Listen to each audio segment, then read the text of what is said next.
Before we go to Rotus, let's bring you breaking news. Yet another abduction, this time in Niger State. As reports reaching us say, 52 students have been kidnapped by terrorists in Papiri in Niger State. The incident, which occurred around 3 to 4 a.m., involved armed men storming St. Mary's Private Catholic Secondary School, Papiri.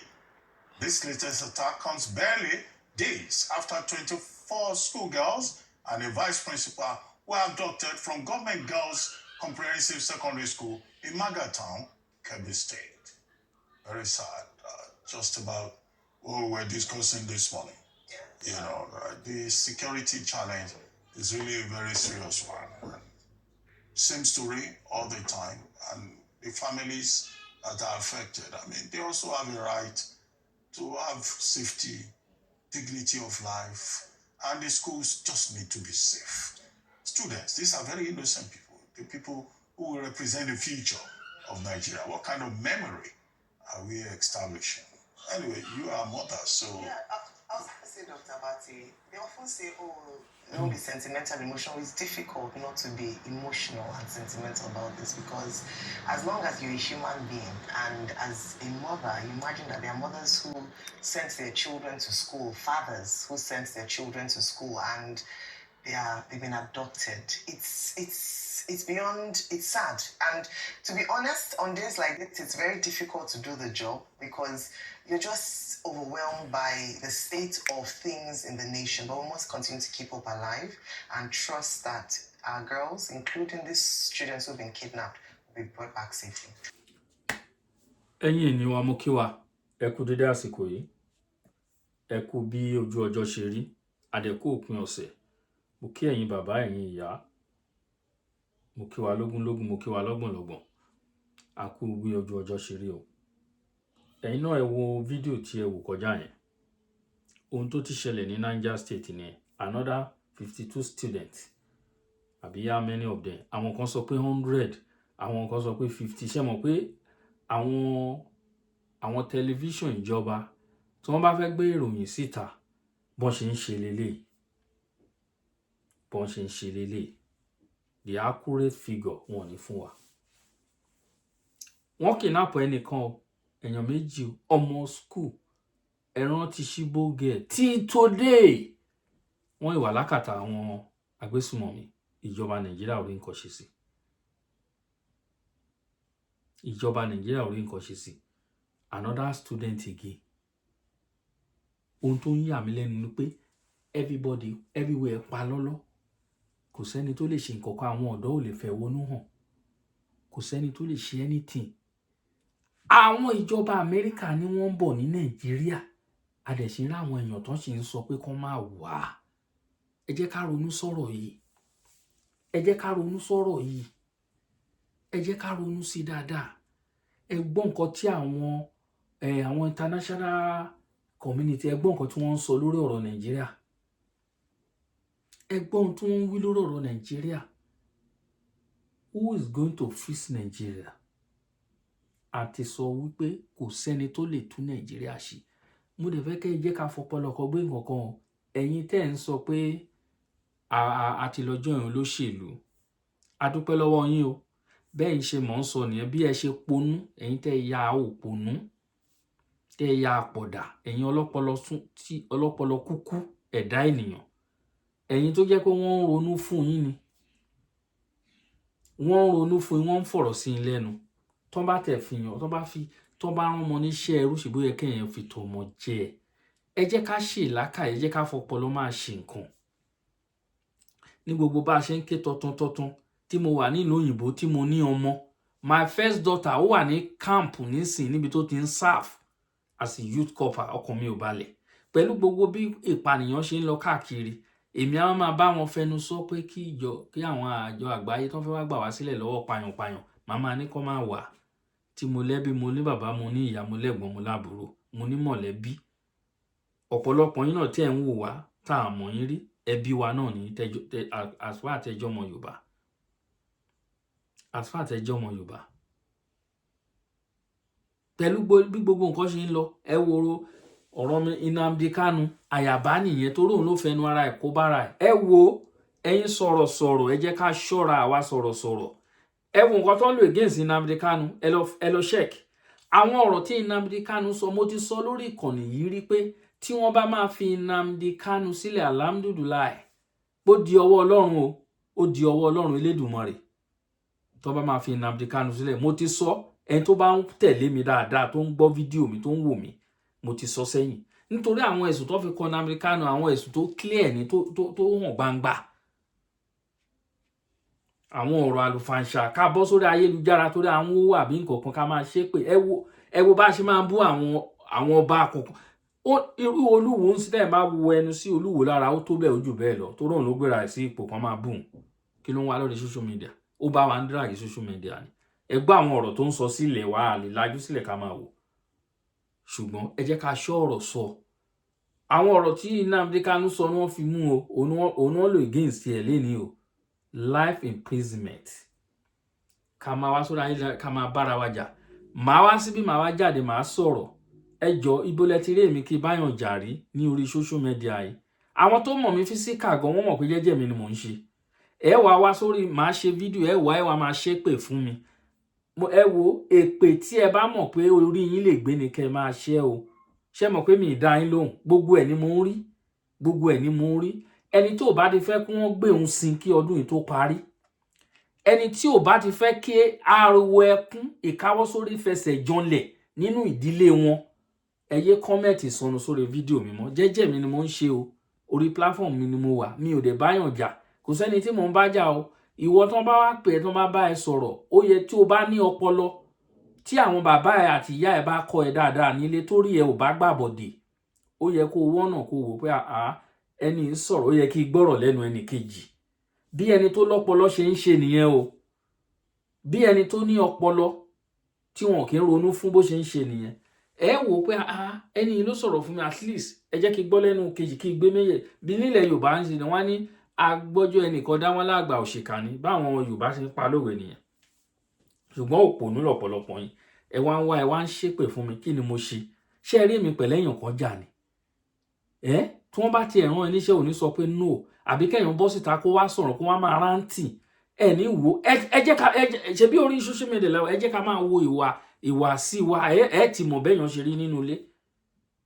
ẹ ti mọ̀ ọ̀pọ̀lọpọ̀ àwọn ọkùnrin wa ẹ ti mọ̀ bọ́ ṣe rí sí ìyàwó wọn ẹ rí bẹ́ẹ̀ obìnrin ṣe rí sọ́kọ ẹ̀ nínú ilé ní ìṣesí wa bá a ṣe ń sọ̀rọ̀ ọ̀pọ̀lọpọ̀ wọn aláṣẹ ń pera wa fàkíyèsí ní gbogbo ìgbà ẹ yé bọ́ síta kẹ wá máa ṣò káràtà yín ẹ yé bọ́ síta ẹ wo bí wọ́n ṣe ń pààyàn lọ ṣé ká máa bára wa jà ní solution sí ẹ wo bọ́n ṣe ń pa àwọn yẹn lọ wọ́n ti wọ gbogbo ilẹ̀ wa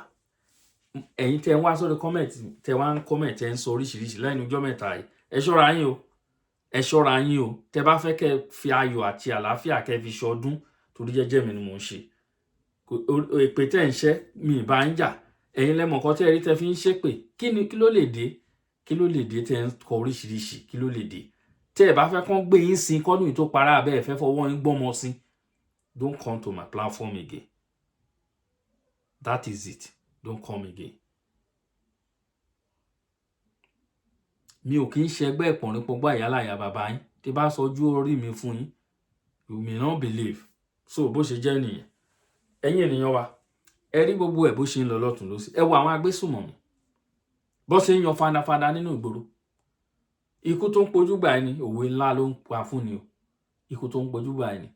òwe ńlá ló ń pa fún ni. àwọn agbésùmọ̀mí tí wọ́n mú life wọ́n ní wọ́n fún wọn ní amnesty àbí kí náà ń pè wọ́n repentant wọ́n ní wọ́n repent wọ́n káṣọ sí wọn lọ́rùn ta ló mú ọ̀gá ológun tí wọ́n pa ta ló mú iṣẹ́ ńlẹ̀ ara àwọn repentant yẹn ni ó yẹ kẹ́ ẹ ti mọ̀ ẹ lọ kó wọn mi ìrí ìlú tó ti ń ṣe bẹ́ẹ̀ pé ẹnìkan ti pààyàn o kò wá jìyà iṣẹ́ ẹ lọ káṣọ ogun sí lọ́rùn ẹ ní kó ṣẹ̀rù pé ó ń tán lára wọn bọ̀rọ̀ ni gbóná ti ń ṣe bẹ́ẹ̀ nínú Nàìjíríà lẹ ti ń rí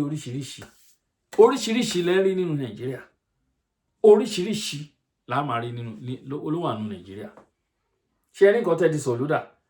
wọ́n fẹ́ bà ìjọba ẹ̀ wọ́n fẹ́ Tinubu kò lè rí ìjọba ẹ̀ ṣe wọ́n á bà jẹ́ mọ́ lọ́wọ́ tọ̀nà tí gbogbo nǹkan ni ẹ rí i pé this time ó wọ́ọ̀sì ju àtẹ̀yìnwá lọ ìpànìyàn ó wọ́ọ̀sì ju tàtẹ̀yìnwá lọ wọ́n mọ̀ọ́mọ̀ wọ́n fẹ́ fi bà ìjọba ẹ̀ jẹ́ pé sẹ́ẹ̀ tíjọba ẹ̀yin èèyàn wa ẹ wo ẹ jẹ́ kí bàbá Tinubu lọ́wọ́ tá wà yìí àwa wọ̀nyí là ń bú Tinubu láti ilẹ̀ tẹ́ ẹ mọ̀ wá a ò lọ́wọ́ sí torí a ní kó wá ṣe olórí wa ńlẹ̀ Yorùbá ni tó ní dídọ́dídọ́ òun fẹ́ lọ ó ti rí nǹkan tójú ẹ̀ ń rí sìn àwa ò ro kúrò ẹ o bàbá Tinubu a ò ro kúrò ẹ o ṣùgbọ́n ìjọba yìí bàbá Tinubu ò lè rí ṣe o kò ní ìkoríkojú omi ò ní ìsinmi bàbá Tinubu ò lè ní ìsinmi láéláé wọn ò lè fún ní ìsinmi ìṣẹ́jú náà máa pè wọ́n ti tẹ pààyàn o wọ́n ti tẹ pààyàn ẹ rí nǹkan tá a ṣẹlẹ̀ ní Biafra land pẹ̀lú nǹkan tó ṣe sí Nnamdi Kanu tẹ́ ẹ bá lọ release arákùnrin ẹ rí nǹkan tá a ṣẹlẹ̀ díẹ̀ lẹ́sìrì díẹ̀ wọ́n fẹ́ ba ìjọba jẹ́ mọ́ Tinubu lọ́wọ́ bàbá Tinubu opportunity wà fún yín o agbára wà lọ́wọ́ yín sìn ẹ jọ̀ọ́ ẹ bá wa kó nǹkan ogun wá sílẹ̀ Yorùbá ẹ bá wa kó opportunity tẹ ní sìn ẹ bá wa kó àwọn nǹkan ogun wá sílẹ̀ Yorùbá gbogbo àwọn nǹkan tó ń kó lọ sí north àwọn nǹkan tó wà nílẹ̀ Yorùbá tẹ́lẹ̀ ilẹ̀ Yorùbá ní federal capital wà tẹ́lẹ̀ ẹ bá wa dá àwọn nǹkan padà sílẹ̀ Yorùbá o ẹ bá yẹ kán fogun kó wa lọ o àní kankan o tó bá dé gìrì lè ní àní kankan ṣé mo kọ́kọ́ lọ́pọ̀ a kì í ronú tó bá ń sọ léèsìn wọn ló ń support Tinubu tó bá jẹ́ pé Fúlàní ló wà ń bẹ̀ gbogbo eléyìí tí olóyè Ìgbòho ṣì ń lọ tá máa lọ bọ̀ yẹn kò tó bẹ́ẹ̀ ṣé gbogbo bólóyè ṣe ń lọ ẹ̀ ń rí bí kíní tí àwọn ọlọ́pàá ò rí wọn ò rí bó ṣe ń wọlé tó ń jáde tó bá jẹ́ pé ọmọ Fúlàní ló wà ń bẹ̀ kò tó bẹ́ẹ̀ òǹtọ́ ọ̀rọ̀ ni wọ́n sọ fún yín tó bá jẹ́ pé Buhari ló ṣe wà láyé tó wà ń bẹ̀ olóyè Ìgbòho tó bẹ́ẹ̀ kó wọ̀lú influence ọmọ Yorùbá tó wà ń bẹ̀ ló ń jẹ ṣùgbọ́n bàbá Tinubu ò ṣètò ẹ bá ṣe tán ni ẹgbẹ́sẹ̀ kò ṣe ẹ báwo lẹ ṣe máa fìyà jẹ aláìṣẹ̀ àwọn tó ń pààyàn ẹ̀dẹ̀ ń fi wọ́n sílẹ̀ wọ́n ń yan fanda nítorí pé wọ́n ti fún Tinubu ní wọ́n nì kó tó dé orí àpèrè tó wà yẹn wọ́n ti fún ní wọ́n nì àwọn ló ń rúlu Nàìjíríà ẹ fi Nàìjíríà ńlẹ̀ fún ẹ jẹ́ ká dá dúró lórí lẹ́kọ̀ọ́ wọ́n sẹran mẹ́ran yìí kankan pa ni ṣé dídán ni ká ṣe pọ̀ ni ẹ jẹ́ kán máa bá tiwọn lọ káwa náà dúró sórí ilẹ̀ bàbá ńlá tiwa kò sí dídán bẹ́ẹ̀ náà is it by force náà fi jọ ń ṣe wọ́n Nàìjíríà ò gbé wá Nàìjíríà ò work one Nigeria is not favouring us kò lè work never I will continue saying this thing kò síjọ́ láì mo ti ń sọ pé ẹnikẹ́ni tí ó bá ń believe wọn Nàìjíríà tó bá sọ pé òun Nàìjíríà work mo fẹ́ kó wá fún mi láwọn àwọn reason kó wá fún mi láwọn reasons kankan tí Nàìjíríà fẹ́ fi work màá dẹ̀ ka 100 fún ẹ pé Nàìjíríà ò lè work ẹ wo bọ́yìn ṣèjọba Tinubu pa gbogbo wọn Yorùbá sí àwọn tọ́tọ́ position ṣé Nàìjíríà lè work bẹ́yẹn number 1 factor nìyẹn o bẹ́ẹ̀ mi ṣe máa ń kà á nìyẹn that is the number 1 factor nígbà tẹ́ ń pa gbogbo ọmọ Yorùbá sí gbogbo tọ́tọ́ position tí Ìgbò bá débẹ̀ lọ́la àwọn náà park ayọ̀ gbogbo wọn dàná ká wọn mọ̀ síbẹ̀ ẹ jẹ́ ká fi yẹn this reason alone ẹ jẹ́ kẹ́ ẹ ti fi yẹn mọ̀ tó bá yé yín dáadáa àwọn ọmọ ọlọ́mọ náà lọ kó ń sin àwọn ọmọ kéékèèké àwọn ọmọ school ìjọ wo la ṣe àyìn pàkan yìí tó ìkọ̀kọ́ lọ kó pa principal headmaster ni wọ́n kó àwọn ọmọ lọ ṣe bó ṣe ṣùn wọ́n àwọn míì náà títí kó yìí ṣé the first one 20 náà pè wọ́n àwọn míì ni wọ́n títí kó ta ló mọ ibi tó ń bọ̀ lọ́la ṣé àwọn ọmọ ò ní lọ léèwé mọ́ ni torí àwọn ò kí ń lọ léèwé tí wọ́n máa ń rin gbó kiri ẹranko ni wọ́n bó ṣe ń jẹun kò yé mi wọ́n á máa rin gbó kiri ni ẹranko kò síbi tí wọ́n lè sùn sí wọ́n máa rin gbó kiri ni láwọn pípù yìí àwọn tẹ́ ní ká jòkó tí kájọ máa ṣe pọ̀ nìyẹn wọ́n Nàìjíríà báwo la ṣe jọra ẹ̀yin èèyàn wa ẹ jẹ́ ká fìlákàyè gbé ọ̀rọ̀ tó wà nílẹ̀ yìí ẹ jẹ́ ká fìlákàyè gbé ọ̀rọ̀ ààbò ilẹ̀ Yorùbá ṣe kókó àwọn governors wa ẹ gbé Ìgbòho wá lù arákùnrin ní òun tó òun ọkọ̀ ń gbé olórí ń gbé agbára ń ká wọn ẹ jẹ́ kó máa bọ̀ kó wá kutu ọwọ́ ẹ̀ kẹ́ ẹ̀ pé Gani Adams kan jọjọ ṣe kínní kan jọ jòkó ìtùnúbí ẹ bá wọn sọ̀rọ̀ kí wọ́n fèsì àwọn ará bíi kan tó pa wá tán o àwọn ẹlẹ́ni ló ń ṣèṣì nínú ṣọ́ọ̀ṣì náà lọ káwọn mọ́nu ṣọ́ọ̀ṣì ẹ mọyẹ ẹ̀mí tó lọ sí àwọn tó kùn sí wọn kó lọ wọ́n request fún 100 million each person orí ẹni kọ̀ọ̀kan 100 million ẹjọ́ bó náà ti fẹ́ rí gbogbo wọn pápátá nínú ìlú yẹn ṣé wọ́n lè rí 100,000 dá 100 million ṣé wọ́n lè rí 100 million wọ́n wá ń sọ pé ẹni kọ̀ọ̀kan each person 100 million àti ẹ̀mọye total number of people tó wọ́n kó lọ ẹ̀yin ènìyàn mi ṣe rí ibi tí nǹkan darí kọ a ṣe ń pariwo lójoojúmọ́ rèé o bá a ṣe ń pariwo lójoojúmọ́ rèé o ẹ̀yin ọlọ́pọlọ kúkú kan tẹ́ ń kọ̀kọ́ kúkọ̀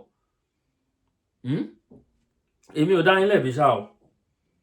èmi ò dá yín lẹ́bi tí ènìyàn bá jáde síta tó bá wá sórí social media tó wá ń sọ̀rọ̀ ẹ fọpọlọ yín gbé ṣe at least ẹ ronú sọ̀tún ẹ ronú sósì ẹ rò sọ̀tún ẹ rò sósì ó lè rí bẹ́ẹ̀ ó dẹ̀ lè má rí bẹ́ẹ̀ ṣùgbọ́n àwọn ọlọ́pọlọ àgùntàn wọ́n kọ̀kọ́ ju wọ́n máa ṣe dọ̀gídọ̀gí lọ wọ́n á lọ fẹnu kọ ọwọ́ náà fi ń tẹ̀wé ẹ lọ fẹnu tẹ̀wé ẹjọ́ yára yín lọ́pọlọ níbi tọ́jọ́ orí mi dé ìsìn máa ṣe nǹkan tó wrong àbí máa lọ máa dìtẹ̀ àwọn kan ní wọ́n ń tẹ̀lé Tinubu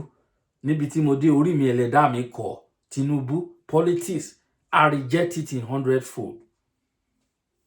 I reject it ibi iṣẹ́ ni mo ti ń bọ̀ láìpẹ́ èmi ti jí ní 5 a.m. lọ bí iṣẹ́ mi ò depend on YouTube mi ò gbowó lọ́wọ́ anybody nǹkan ọwọ́ mi tó mi ń jẹ mo níyàwó mo lọ́mọ òun ni mo sọ fún yín sìn my daughter ó wà ní youth service mo ti bí ọmọ tó jáde university tó wà ní youth service ó ń serve lọ sórí page mi wà rí picture yẹn bẹ́ẹ̀ ni mo post ẹ̀ so ẹ jẹ́ ká ṣọ́ra wa ẹ̀yin ènìyàn mi èmi ọmọ yín ọ̀rẹ́ yín olólùfẹ́ yín Àkàlàmàgbò TV jẹ́jẹ́ ni mi lọ ẹ ṣèwádìí mi débi kíbi ibi tí má ti níjà pẹ̀lú èèyàn rí jẹ́jẹ́ mi ni mo ń ṣe o ẹ má takò mí o mo sán lórí o má lọ kó ẹni kò mí kàgbá kò ní o tó bá lọ wá wàhálà mi kò ní tán o so bó ṣe jẹ́ nìyẹn a dẹ̀ ní rí wàhálà o mo gbà ládùúrà gbogbo ẹ̀yin ènìyàn wa rere tẹ́ ń gbọ́ wa àlàáfíà àtayọ̀ la fi ṣọdún o àbúrò ní ṣẹlẹ̀ sí wa o ṣẹlá àkókò tá wà àkókò tó lẹ́gẹ́ ni àwọn ajínigbé ò ní wọlé tàn yẹn ní tá kàn yín kò ní kàn o lágbára Ọlọ́run ayọ̀ àti àlàáfíà la fi ṣọdún ẹ wo àkókò ìlà ó ní agbára àdúrà ò lè ràn kì í ṣọ̀rọ̀ àdúrà o kì í ṣọ̀rọ̀ àdúrà nìkan o ẹ jẹ́ ká máa gbé ìgbésẹ̀ o ẹ̀yin ilẹ̀ Yorùbá ẹ̀yin àgbààgbà ilẹ̀ Yorùbá ẹ̀yin babaláwo ẹ̀yin oníṣègùn ẹ má dákẹ́ o ẹ má dákẹ́ o ẹ má dákẹ́ odò ń gbá rere o ẹ má dákẹ́ o àràbà tó ramú ni o ilẹ̀ Yorùbá ó dọwọ́ yín o ilẹ̀ Yorùbá dọwọ́ yín o ogun Fúlàní ò gbọdọ̀ kó wa lọ o ogun Fúlàní ò gbọdọ̀ kó wa lọ o kò jù bẹ́ẹ̀ yẹn lọ thank you.